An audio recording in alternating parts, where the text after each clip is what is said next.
dass diese Zukunft restlos uns gehört.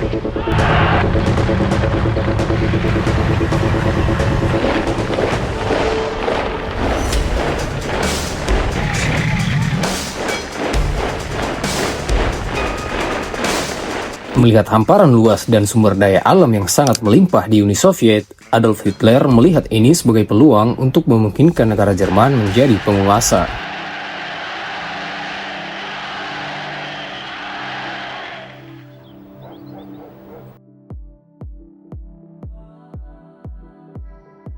Awal tahun 1941, saat ia sedang berada di Burkov, yakni kediamannya di pegunungan Alpen Bavaria, Hitler merencanakan pertaruhan terbesarnya, Operasi Barbarossa, serangan terhadap Uni Soviet. Perlahan-lahan pasukannya dipindahkan kembali ke timur dan dipersenjatai ulang untuk menghadapi tantangan terbesar mereka.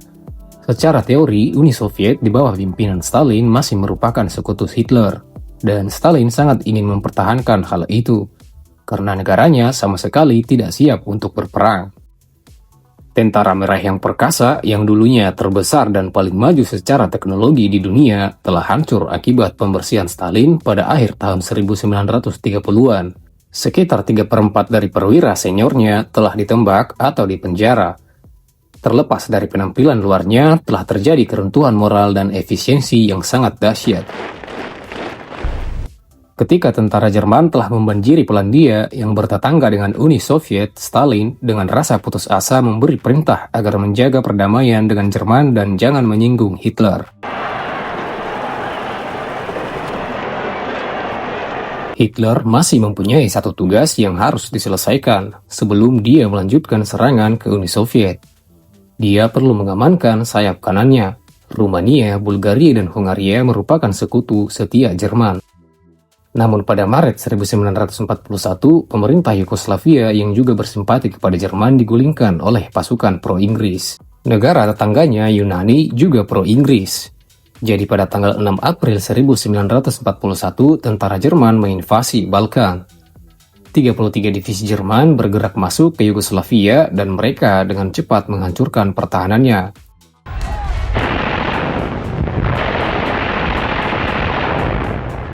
Dalam 6 hari, Jerman berhasil menjatuhkan Yugoslavia.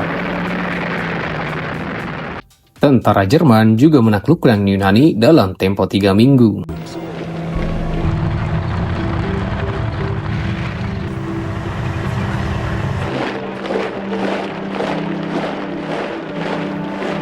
Kini, jalan telah terbuka untuk operasi Barbarossa. Lebih dari 4 juta pria akan dikerahkan dan didukung oleh lebih dari 3.000 pesawat. Rencana tersebut terdiri dari 3 serangan, yakni Grup Angkatan Darat Utara akan menyerang negara-negara Baltik dan merebut Leningrad.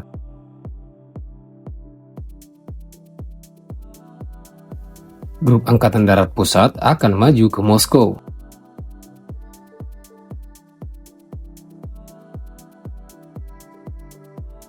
Dan Grup Angkatan Darat Selatan akan maju menyerang Ukraina. Para jenderal merasa terkejut ketika Hitler menjelaskan rencana itu kepada mereka. Mereka takut kalau serangan ini terlalu ambisius. Namun tidak ada satupun yang berani menyuarakan ketakutan mereka. Di Uni Soviet, tentara merah jauh lebih besar. Pasukan itu memiliki lebih dari 2 juta orang yang berada dalam jangkauan serangan dari front barat dan jutaan lainnya sebagai pasukan cadangan. Uni Soviet juga memiliki lebih dari 20.000 tank, jauh melebihi jumlah tank Jerman.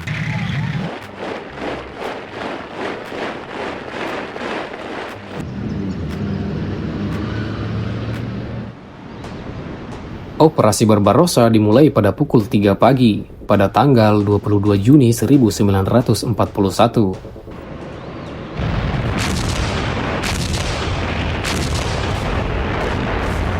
Angkatan Udara Jerman bergabung saat fajar, menargetkan lapangan udara Uni Soviet.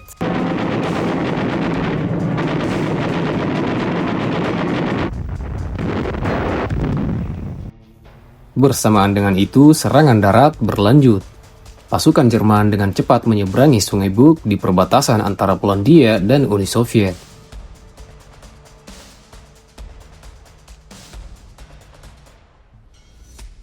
tank Jerman segera masuk menerobos jauh ke wilayah Uni Soviet. Dalam waktu 2 hari, tank-tank itu telah menembus lebih dari 50 mil. Serangan balasan tentara merah yang tidak terkoordinasi dengan cepat berhasil dipatahkan. Kepemimpinan tentara merah tampak lumpuh karena serangan Jerman.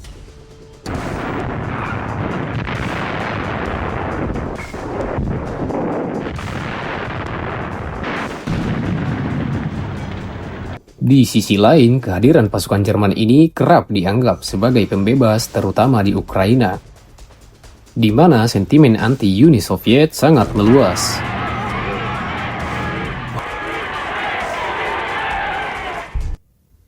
Di Moskow, Stalin hampir mengalami gangguan mental mendengar berita pengkhianatan Hitler terhadapnya. Dia tetap diam selama lebih dari seminggu. Baru pada tanggal 3 Juli, dia menyerukan patriotisme rakyatnya untuk menyelamatkan tanah airnya.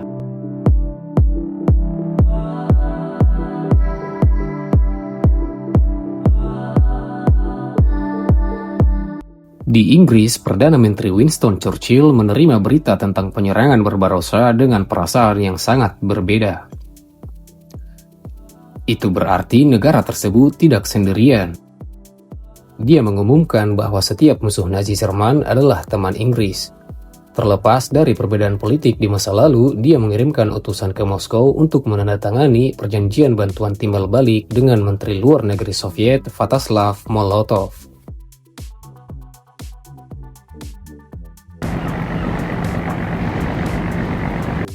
Di bulan Juli 1941, pasukan Nazi Jerman semakin menerjang wilayah Soviet.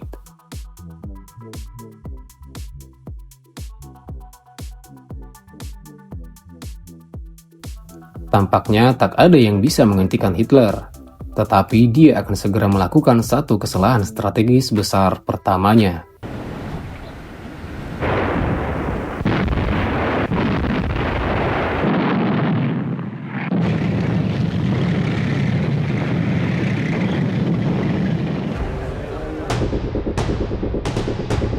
Pada saat itu juga, lebih dari 300.000 pasukan tentara Soviet terkepung di sebelah barat Minsk. Dan sepertinya operasi Barbarossa berjalan dengan lancar sesuai rencana.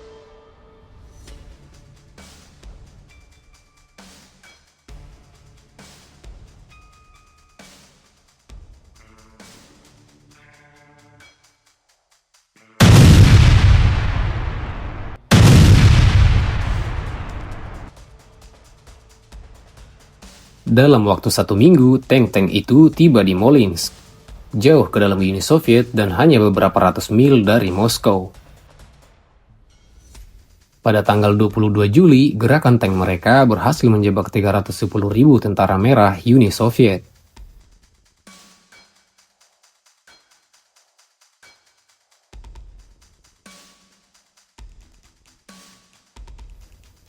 Di sini terjadi jeda singkat, di mana para tentara Jerman harus menunggu tentara lainnya menyusul. Meskipun tank-tank itu berjalan dengan cepat, namun sebagian besar harus berjalan dan bergantung pada transportasi yang ditarik oleh kuda. Sehingga mereka membutuhkan waktu 5 hari sampai tiba dan mulai membersihkan puing-puing. Operasi tersebut diprediksi akan selesai dalam waktu 9 hari lagi.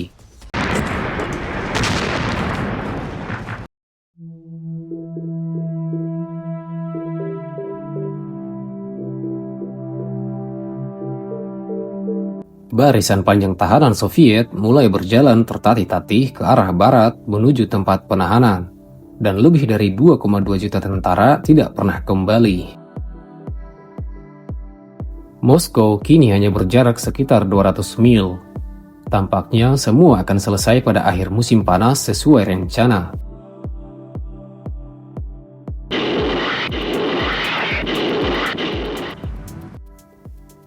Namun di tempat lain, tentara Jerman mengalami kesulitan yang jauh lebih besar. Tentara Merah melakukan serangan balik dengan lebih efektif, dan pada pertengahan Juli, grup tentara Jerman Selatan masih berjarak 50 mil dari Kiev.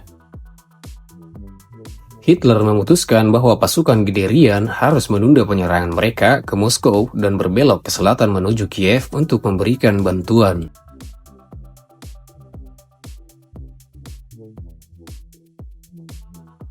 Guderian sangat keberatan, tetapi Hitler bersikeras tidak boleh ada kemajuan lebih lanjut ke arah Moskow sampai Kiev jatuh. Keputusan ini ternyata akan menjadi keputusan yang menentukan. Sudah ada tanda-tanda yang mengkhawatirkan bahwa Tentara Merah tidak akan mudah dikalahkan seperti yang diharapkan Hitler. Tenaga kerja Soviet tampaknya tak terbatas. Lebih dari 16 juta pasukan kini telah dimobilisasi dan Tentara Merah kini memiliki beberapa senjata baru yang tangguh.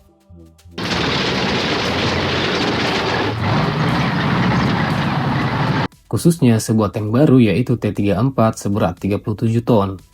Tank ini memiliki meriam 76 mm dan lebih cepat serta lebih baik dalam melintasi medan berat dibandingkan tank Mark IV.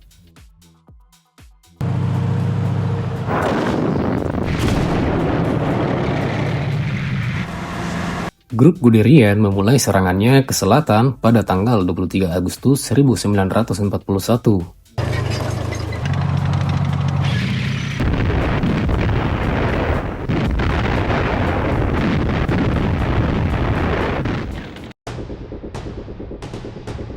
Sekitar 500.000 pria tewas dan sebagiannya ditangkap.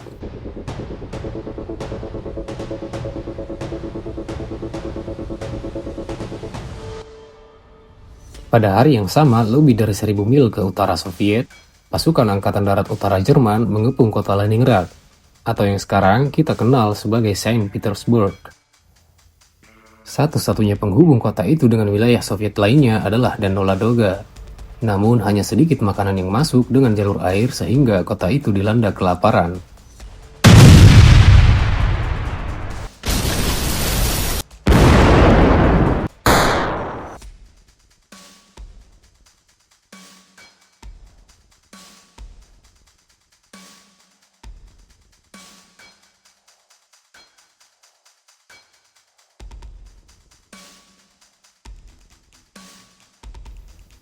Lebih dari 11.000 orang meninggal pada bulan November.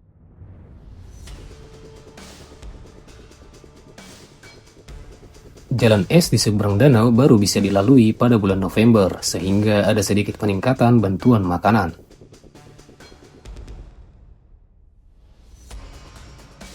Sementara itu, grup Angkatan Darat Pusat kini bersiap untuk serangan terakhir ke Moskow. Guderian dan pasukannya kembali bergabung untuk memimpin kelompok Blitz. Jerman memiliki keunggulan 2-1 dalam tank dan pasukan di garis depan, serta 3-1 dalam pesawat terbang.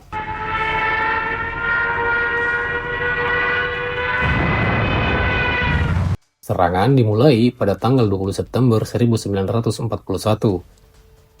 Tank-tank Jerman menebas jauh dalam barisan tentara merah Uni Soviet.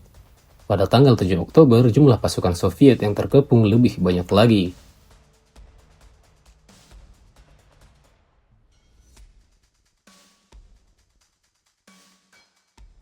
Namun, Stalin bertekad untuk mempertahankan Moskow sampai titik darah penghabisan. Dia menunjuk Marsekal Hergi Zhukov untuk mengatur pertahanan kota.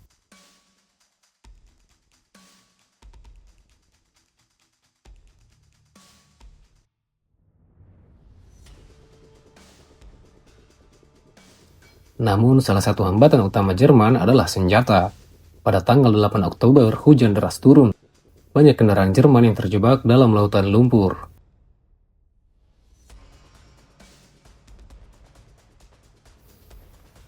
Menjelang Oktober, cuaca buruk dan perlawanan Soviet yang semakin gigih menyebabkan grup Angkatan Darat Pusat masih berjarak sekitar 50 mil dari Moskow. Hitler akhirnya menanggung akibat dari keputusannya di awal tahun untuk menunda serangannya ke Moskow.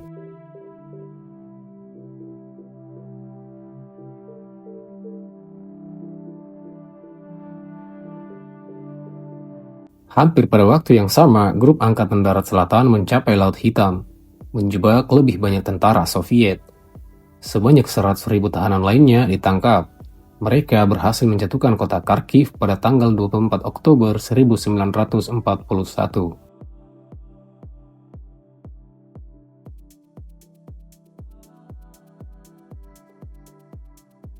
Cuaca pun semakin buruk. Pasukan Jerman yang sebelumnya memperkirakan misi ini akan selesai pada musim panas justru berakhir di luar prediksi. Tanpa pakaian musim dingin, kini mereka menderita sangat hebat.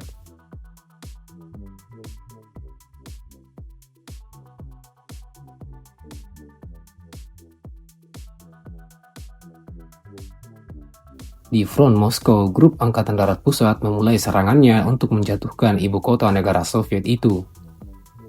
Pada tanggal 4 Desember, unit-unit terdepannya hanya berjarak 19 mil dari lapangan merah.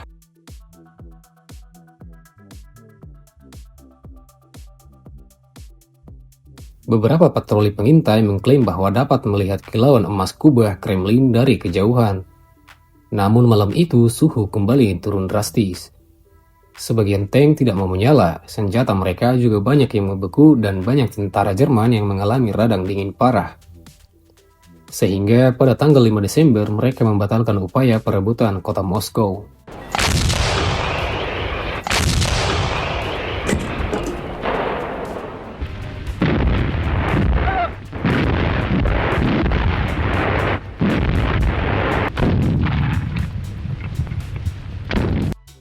Stalin sendiri memiliki kekhawatiran lain, di mana dia takut kalau Jepang akan menyerang pasukannya di Siberia. Namun pada bulan November, dia menerima pesan dari mata-mata utamanya di Jepang, yang meyakinkan bahwa Jepang tidak akan memiliki niat seperti itu. Seketika itu juga, lebih dari 30 divisi mulai bergerak ke arah barat sepanjang jalur kereta api Trans-Siberia menuju Moskow. Mereka dilengkapi dengan baik dan terlatih dalam pertempuran musim dingin. Pada awal Desember, lebih dari 500.000 personel tambahan telah ditempatkan di dekat ibu kota.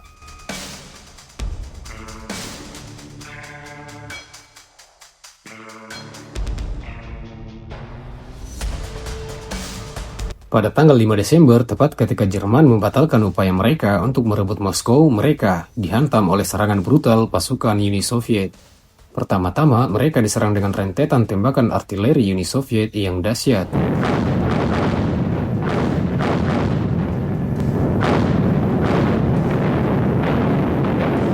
Kemudian, sejumlah besar tank T-34 Soviet menerobos pertahanan Jerman.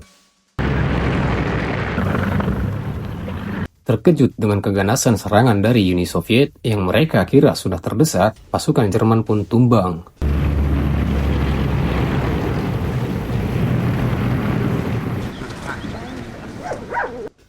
Hitler dengan rasa enggan menyetujui pembatalan serangan ke Moskow dan menganggap ini sebagai pukulan telak baginya. Pada tanggal 19 Desember, dia memecat panglima tertingginya Marsekal Lapangan Walter von Reich dan mengambil alih komando sendiri. Hines Guderian juga dipecat bersama 35 perwira senior lainnya. Hitler kemudian memerintahkan agar tidak mundur lagi. Pasukan Jerman harus bertempur dan jika perlu mati di tempat mereka berdiri.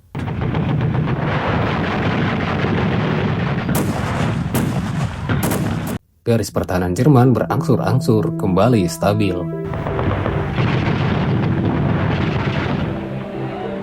Stalin yang gembira dengan keberhasilan tentara merah kini menuntut kemajuan besar-besaran di seluruh front. Marsekal Zhukov, salah satu komandan kepercayaan Stalin, mencoba membujuk agar mengurungkan niatnya. Tetapi Stalin tetap teguh dengan pendiriannya.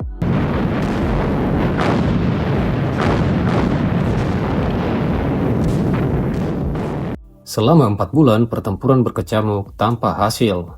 Bagi Hitler, ini adalah situasi yang sangat tidak nyaman.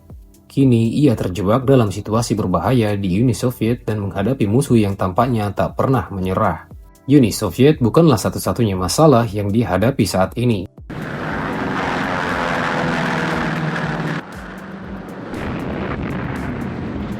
Pada tanggal 7 Desember 1941, Jepang, sekutu Jerman, menyerang Amerika Serikat tanpa peringatan. Hitler tanpa berpikir panjang juga menyatakan perang terhadap Amerika Serikat. Tanpa perencanaan yang matang, dia telah menghadapi musuh baru yang sangat besar.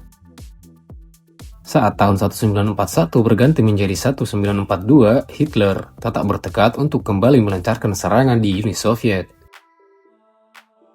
Namun, dia membutuhkan strategi baru. Rencana awal untuk bertempur di seluruh front tidak dapat lagi dipertahankan.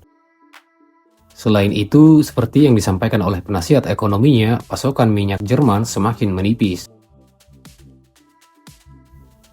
Jadi, dia memutuskan menghentikan serangan di utara dan malah menuju ladang minyak Uni Soviet di selatan. Operasi ini disebut Operasi Biru atau Volblau. Pasukan Jerman akan melakukan serangan di selatan Kharkov dengan grup A bergerak menuju ladang minyak, sedangkan grup B bergerak melindungi sayapnya di sepanjang Sungai Don.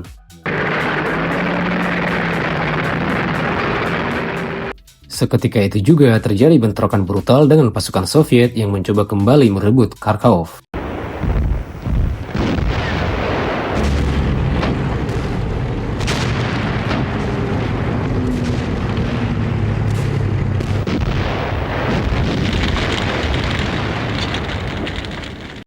Sebanyak 200.000 tentara Soviet lainnya ditangkap. 70.000 orang tewas. Sebagai bagian dari operasi yang sama, Jerman memperketat pengepungan terhadap pelabuhan Sebastopol di Crimea.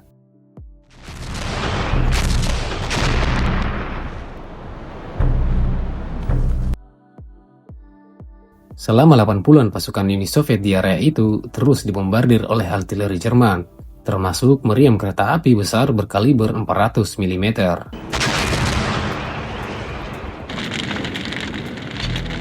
Pada akhir Juni 1942, Sebastopol akhirnya jatuh ke tangan Jerman.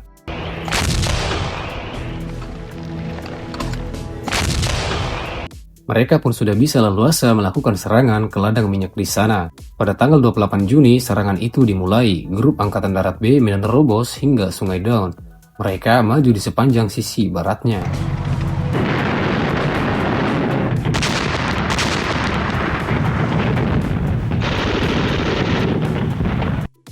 Grup Angkatan Darat B menghadapi perlawanan yang cukup sengit.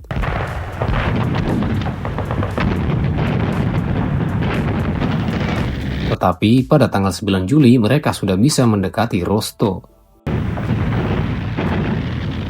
Hitler kemudian melakukan serangkaian kesalahan strategis yang terbukti serius. Saat grup Angkatan B bergerak maju di pagi hari, Führer memerintahkan mereka untuk merebut Stalingrad, meskipun kota itu tidak memiliki signifikasi strategis secara langsung. Namun pasukan Jerman tiba-tiba diberi tugas baru. 2 minggu kemudian, Hitler memperparah kesalahannya. Frustasi dengan lambatnya kemajuan di Kaukaskus, ia mengalihkan sebagian besar pasukannya ke pegunungan. Pergerakan menuju Stalingrad melambat secara signifikan. Grup Angkatan Darat A yang telah diperkuat, kini melaju melintasi Kaukaskus hingga jarak 70 mil dari Laut Kaspia, mengancam untuk terus memutus jalur semua pasukan Uni Soviet di area tersebut. Tapi kemudian Hitler berubah pikiran lagi. Marah karena pergerakan grup Angkatan Darat B yang lambat menuju Stalingrad, dia kemudian memerintahkan pasukan itu kembali ke utara. Pada tanggal 9 Agustus, grup Angkatan Darat A merebut ladang minyak pertama di bagian selatan. Mereka mendapati wilayah tersebut sudah hancur total. Tetapi tanpa bala bantuan, mereka tidak dapat melangkah lebih jauh. Dan ladang minyak besar di Kaukaskus Tengah dan yang dekat dengan Laut Kaspia tetap berada di luar jangkauan mereka.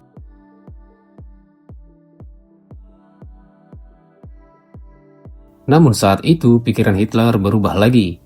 Pada akhir Agustus, Jerman berada dalam jarak yang memungkinkan untuk menyerang Stalingrad. Serangan terhadap kota itu pun dimulai dan akan menjadi salah satu pertempuran yang penting dalam Perang Dunia II.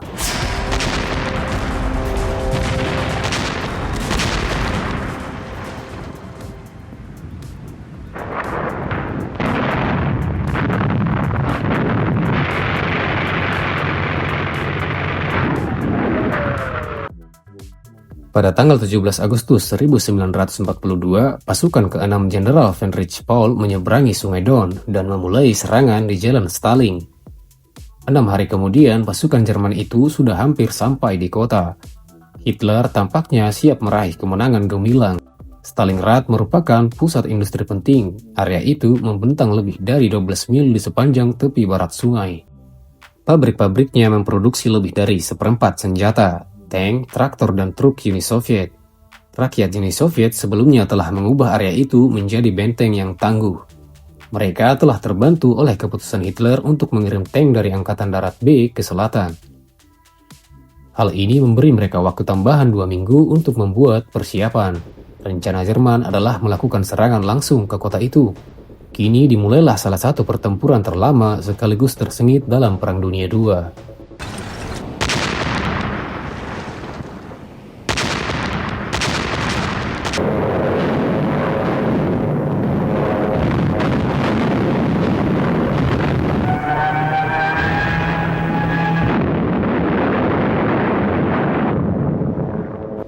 Perlahan, pasukan Jerman maju selangkah demi selangkah.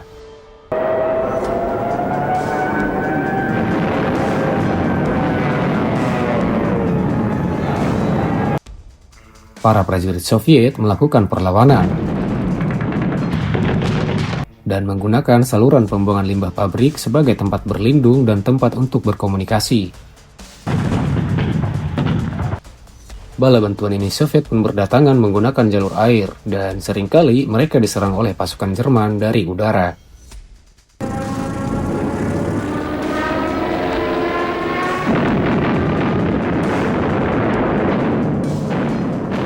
Meskipun begitu, ribuan prajurit bantuan berhasil sampai ke kota itu.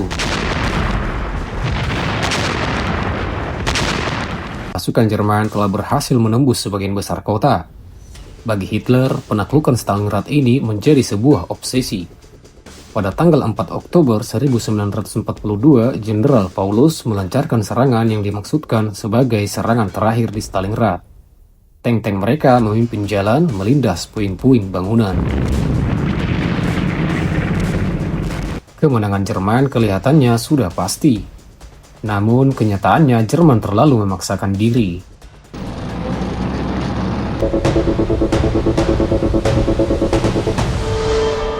Pada pertengahan November, tentara Soviet mulai mendatangkan bala bantuan. Lebih dari 1 juta pasukan, 13.120.000 senjata, 900 tank, dan lebih dari 1.000 pesawat terbang diam-diam dipindahkan ke zona pertempuran. Pada tanggal 19 November, mereka menyerang sayap utara Jerman.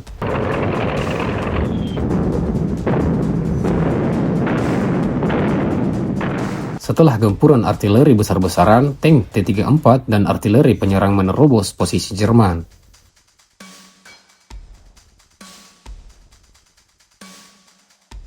Sekarang giliran Jerman yang menyerah dalam jumlah ribuan. Keesokan harinya, serangan Uni Soviet di selatan juga sama suksesnya. Dan pada 23 November, bala bantuan ini sampai di sebelah barat Stalingrad, memutus jalur pasukan ke-6 Jerman. Jenderal Paulus yang bertanggung jawab atas pasukan Jerman bisa saja menarik pasukannya, tetapi Hitler memerintahkan untuk bertahan dan bertempur. Untuk membantu Paul, Erich von Manstein, komandan Jerman secara keseluruhan di wilayah tersebut, melancarkan operasi badai musim dingin pada tanggal 12 Desember. Itu adalah upaya pasukan Jerman untuk mematahkan pengepungan Soviet terhadap kota tersebut. Selama 2 hari, semuanya berjalan lancar, tetapi perlawanan tentara merah semakin meningkat. Pada tanggal 23 Desember, upaya penyelamatan Jerman berhenti sekitar 30 mil dari kota Stalingrad. Manstein menyarankan Paulus dan pasukannya supaya keluar dari kota itu, tetapi Paulus mengatakan harus menerima izin Hitler terlebih dahulu.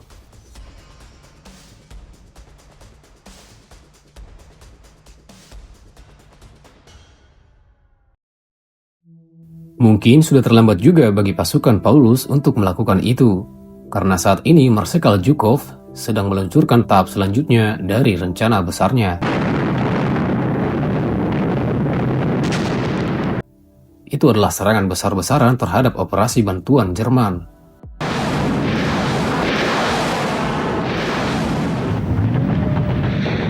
Pasukan bantuan Jerman itu dipukul mundur, dan pada akhir Desember, harapan Jerman untuk membebaskan pasukan Paul dari Stalingrad telah sirna.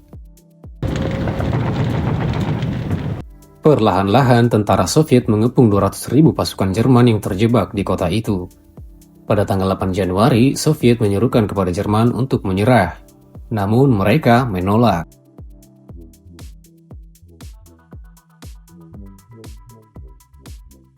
Pada tanggal 31 Januari 1943, Paulus terpaksa menyerah.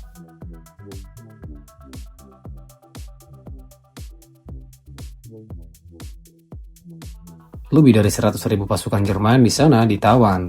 Dan dari sekian banyaknya tawanan Jerman, pada akhirnya yang bisa kembali hanya 5.000 orang.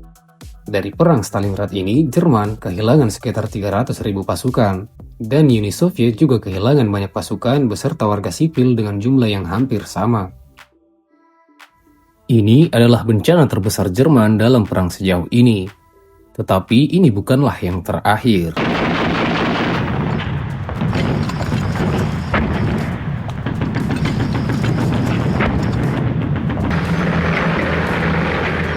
Tentara Merah memberikan kekalahan kepada pasukan Hitler di seluruh front timur. Stalingrad merupakan kemenangan besar bagi tentara Soviet. Kini Komandan Operasional Marskal Zhukov mengarahkan pandangannya pada grup Angkatan Darat A dari Jerman yang masih berada di Kaukasus. Pasukan Soviet kemudian bergerak dari arah barat Stalingrad.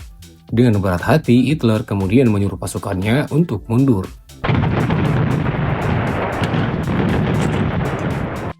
Selama bulan berikutnya, Jerman melakukan perlawanan pertahanan yang terampil.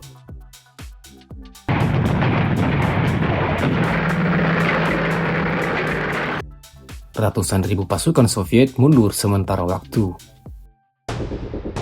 Kemudian pada tanggal 12 Januari 1943, Marskal Zhukov melancarkan serangan besar-besaran.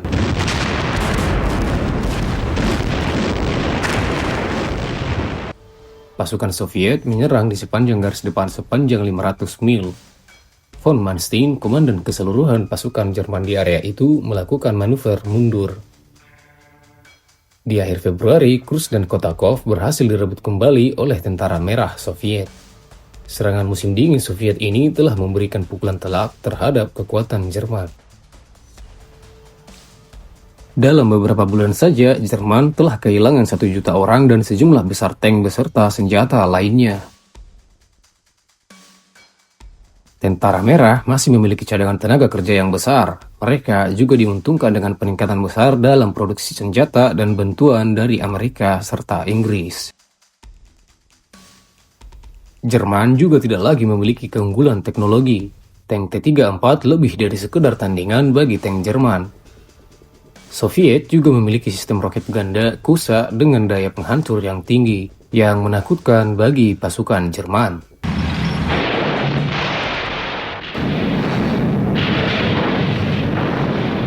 Namun Hitler menolak untuk menyerah. Kota Kursk tampaknya menjadi tempat yang paling tepat untuk melakukan serangan. Di sini, pasukan Soviet telah menembus jauh ke dalam pertahanan Jerman. Area ini tampak sangat menggoda perhatian Hitler karena terbuka. Hitler memutuskan bahwa area itu harus diputus. Dia juga punya kartu as. Serangan Jerman akan dipimpin oleh tank generasi baru mereka yang dirancang khusus untuk melawan tank T-34 Uni Soviet yang tangguh. Tank Tiger yang besar namun lambat dengan berat 55 ton ini memiliki meriam 88 mm yang mematikan. Dan lapisan baja depannya hampir membuatnya kebal terhadap tembakan meriam tank Soviet.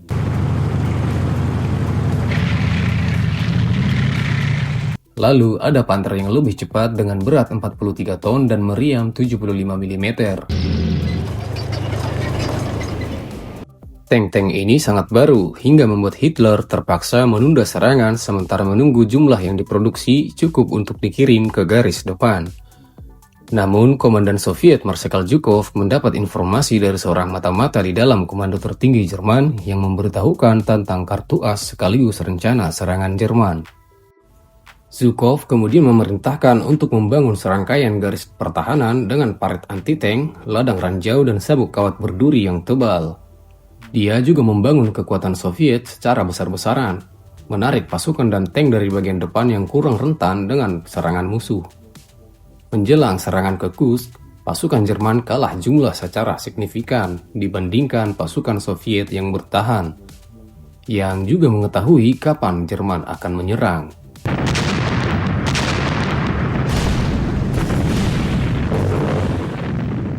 Tanggal 5 Juli 1943, tepat saat Jerman akan menyerang, tiba-tiba mereka dihantam oleh artileri Soviet yang dahsyat.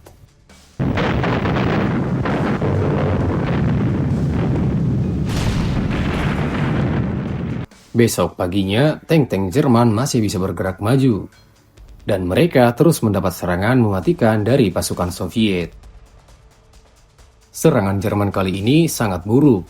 Di utara, tentara Jerman hanya berhasil maju sejauh 6 mil. Dengan kehilangan 25.000 pasukan dan lebih dari 200 tank. Di selatan, Jerman bernasib sedikit lebih baik. Mereka bisa menembus 25 mil pertahanan Soviet. Namun hal itu harus dibayar mahal oleh Jerman. 10.000 pasukannya gugur dan 350 tank hancur.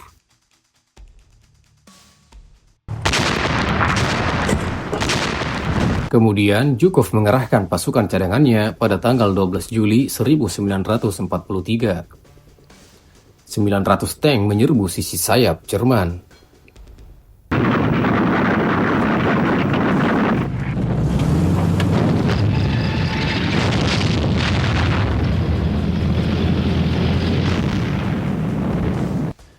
Hampir 2.000 kendaraan lapis baja kini terlibat dalam pertempuran lapis baja terbesar dalam Perang Dunia II.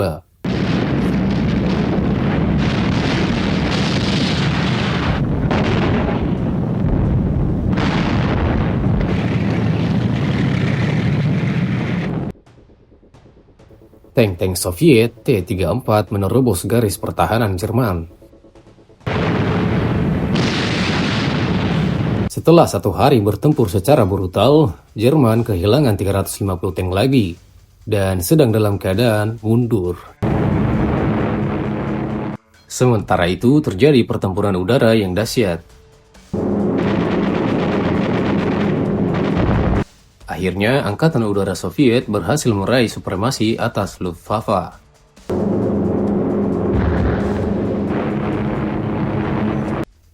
Pada tanggal 23 Juli, Jerman telah kehilangan semua wilayah yang sempat mereka rebut.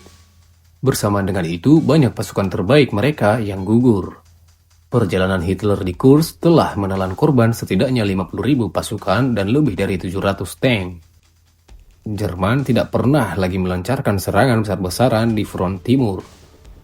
Uni Soviet telah mengembalikan keadaan perang.